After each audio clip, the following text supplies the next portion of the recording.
Hi, you guys. It's your girl Jelly, as told by Inez on IG. I was having a few big different difficulties of just some tech difficulties, but let's not worry about that. We are back together.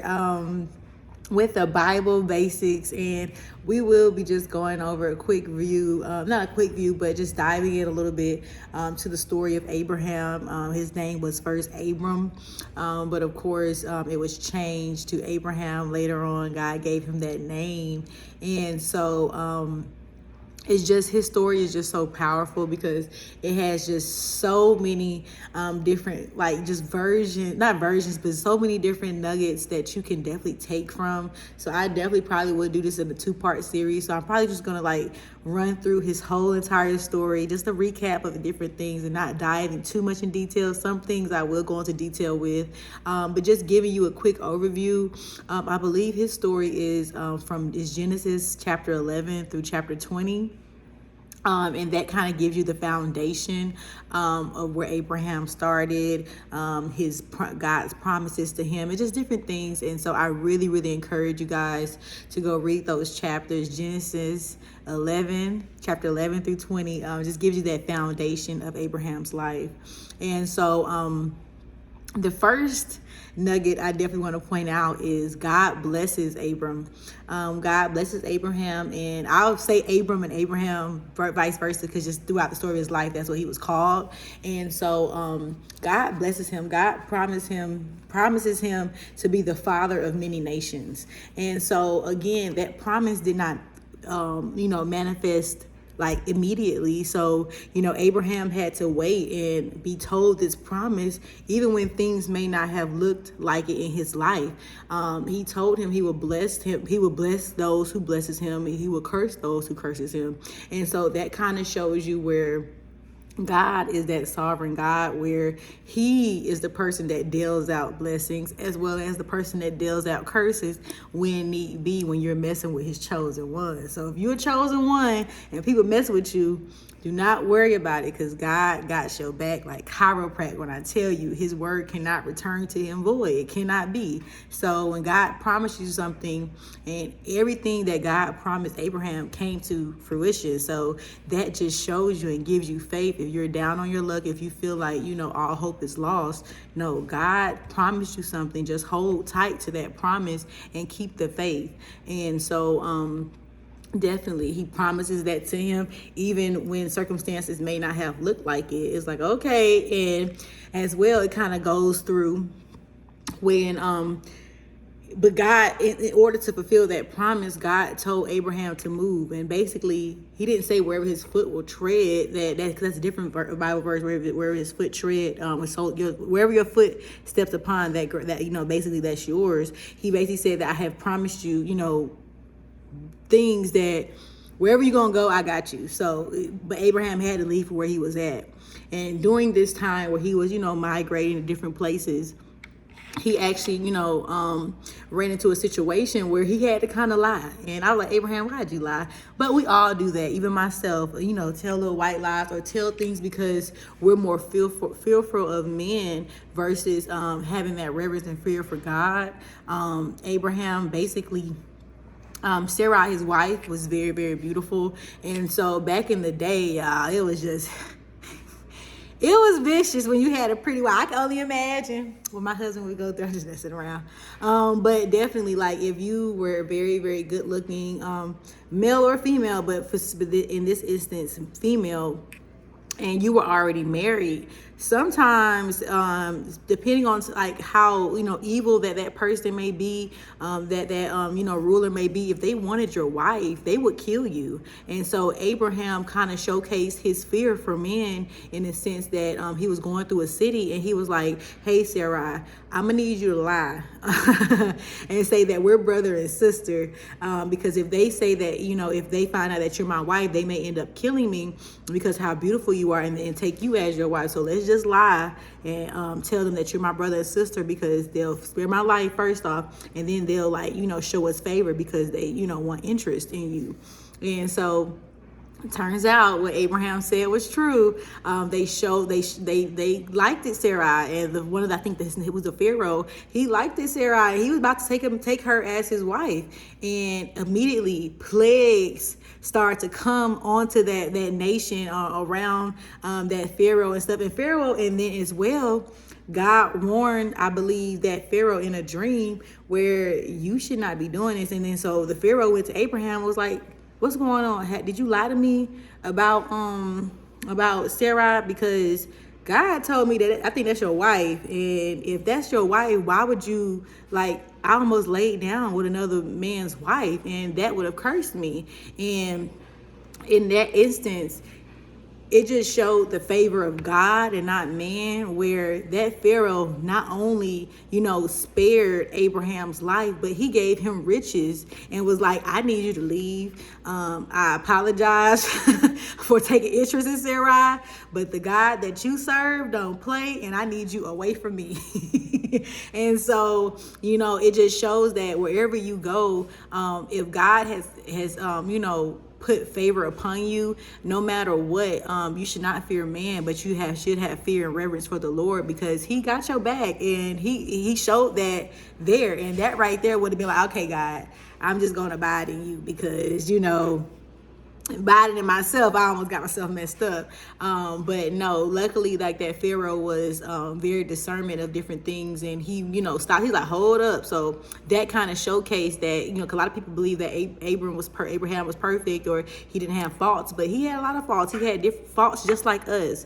You know what I'm saying? God chooses people like us because he wants us to have free will in the different decisions that we make, and it shows Abraham making decisions in his own will and not of God's. But he started to grow and trust God, and I think that was one of the initial steps that he really started to trust God and trusting his word.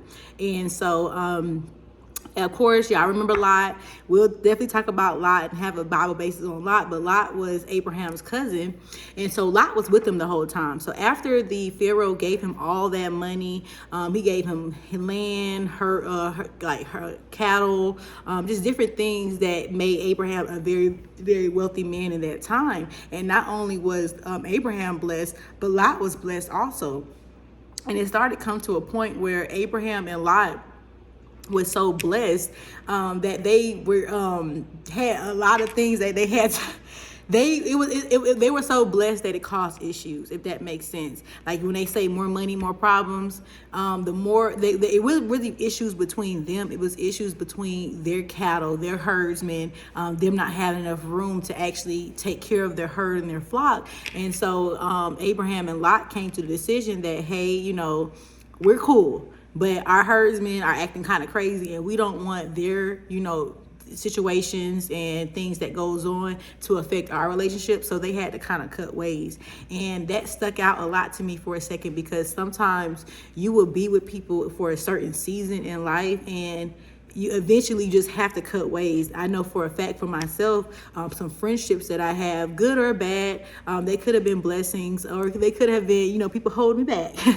But eventually, you have to cut ways sometimes, because not only will it affect you and yourself, but it can affect people around you if you don't make that decision to part ways. And it kind of just showcased the selflessness of Lot and Abraham to make that decision to be like, all right, we did what we could to go as far as we can together, but we have to kind of cut ways now. And so that kind of showcased and led Abraham to his second promise that God promised him, because Abraham, of course, did not have any children at the time, and he really, really wanted to have children. And again, God promised him that he will have he would be a father to many nations. And I don't think that he just meant a father figuratively, like a physical father.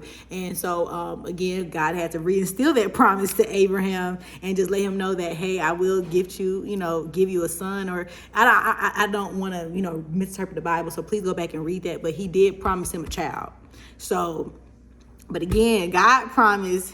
His timing is not our timing. So we can be like, all right, God, you said you're going to make a promise on Monday. It's now Friday. Where is the promise fulfilled? Like I need the promise to be promising, and sometimes it may not. And so God, took His time, of course. And I think that when God takes time in between the promise that He given us, even for myself, it's kind of to show that, can I trust you? A lot of ways in the Bible, it just shows that God gave things to people even when they didn't deserve it. And so, I don't think God is a scornful God or a vengeful God in that essence that He's going to take like, because of what some other people did, He gonna go that on us. I don't think that, but I do believe that He has to test us in godly ways, and test us in ways that, if I made a promise to you, are you going to stick to what I promised you, or are you going to go into your own ways and abide in yourself and lean to your own understanding and not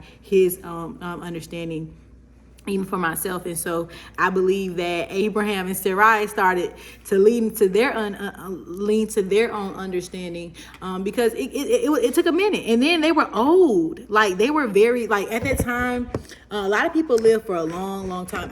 I believe that eventually, the age rate start going down based off stuff we ate and different things. But people used to live, like, at that time, they were like 75, 80 years old. Like, you get what I'm saying? And then getting up to 100. And then, so that, like I said, only a work of God can make sure she has a baby. That's not to our own. Because even Sarah was like, my womb is dried up. What do you mean I'm going to have a baby? And so, but again, nothing's impossible for our God. And so, they grew impatient, and Sarah actually told, he was like, well, maybe, she interpreted God's word, which God did not say to do, because that would cause more confusion. So don't be letting people confuse you with what God said. No, God told you something that He wasn't that specific. Ask God for revelation. Ask God for how to get to that step. But don't lean to other people's understandings, because they'll have you up creek without a paddle. So keep playing. But definitely, I do believe that God, gave him that promise. And then so Sarai, and of course Abraham, I think, got a little bit impatient, but Abraham did say, I don't think God said it this way, but Sarai convinced Abraham to sleep with their wife, sleep with one of their, I forgot what the lady name, because she got a whole story too. Ishmael's mom. What's her name? It's gonna irritate me, but I'll figure it out. Told her to sleep with one of the servants. He slept with the servant. Now Sarai mad. Now she jealous about Ishmael because that's the firstborn and all this. I'm just like, and when I saw it, because I actually saw it's his only son on that Christian app. What is it called? But it's His Only Son. It's a movie called. It's the story of Abraham, and it's the story of Abraham with Isaac's story, because Abraham's story is so long.